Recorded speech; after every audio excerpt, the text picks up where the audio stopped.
Good afternoon, everyone. My name is Fatema Alawadhi. I'm from the Propulsion and Space Research Center at Technology Innovation Institute. Today, I'm excited to share with you how we are enabling the future of advanced air mobility in the UAE by tackling one of its most critical challenges, which is battery thermal management. Now, as we look to the future of aviation, we're seeing some important trends. There is a huge shift towards electrification, with electric engines replacing traditional ones. At the same time, noise regulation is becoming stricter, especially in cities, requiring aircraft to operate at much lower noise levels.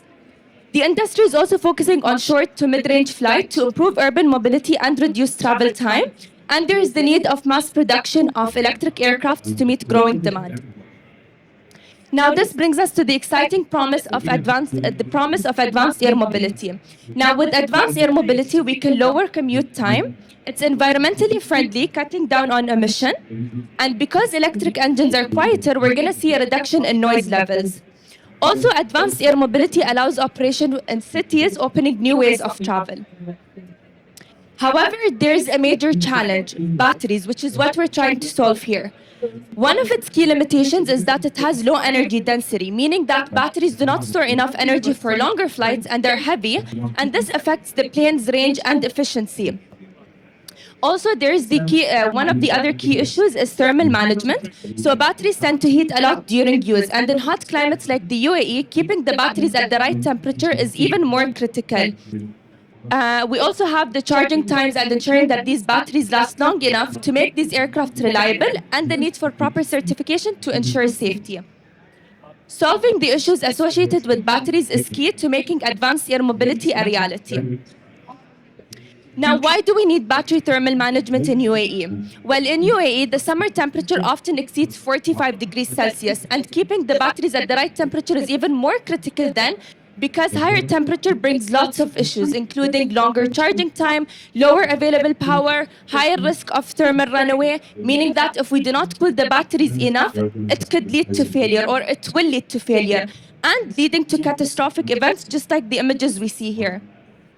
Also, there is the issue of more frequent battery replacement. Now, what do we do in this case? We cool the batteries.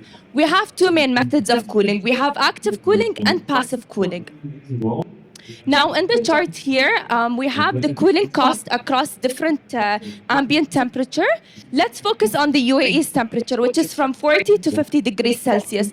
We can see that as we increase the temperature, if we have an active cooling system, our total cost of operation and our battery replacement frequency is much lower compared to if we have no cooling. So if we look at lower temperatures like 20 degrees Celsius, if we have no cooling, it's sufficient to cool the batteries.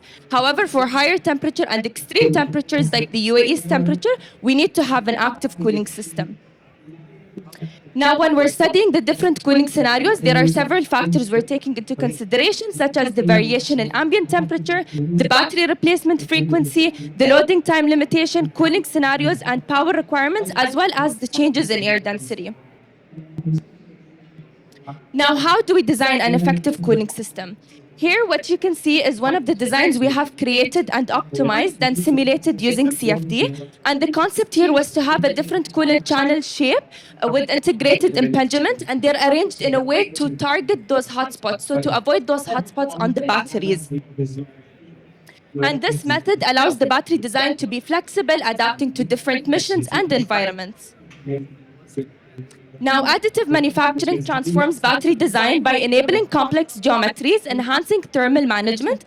It's lightweight and efficient design. It also allows for customization and scalability, adapting batteries to specific needs, plus integrating cooling structures directly into the battery core. Now, what impact do we have on the environment? Well, we're improving battery efficiency and safety, we're reducing the use of raw material, and we're accelerating the electrification of aircraft, as well as reusing batteries for longer time and cycle life. Thank you for listening. If you have any questions, please feel free to approach me. Thank you.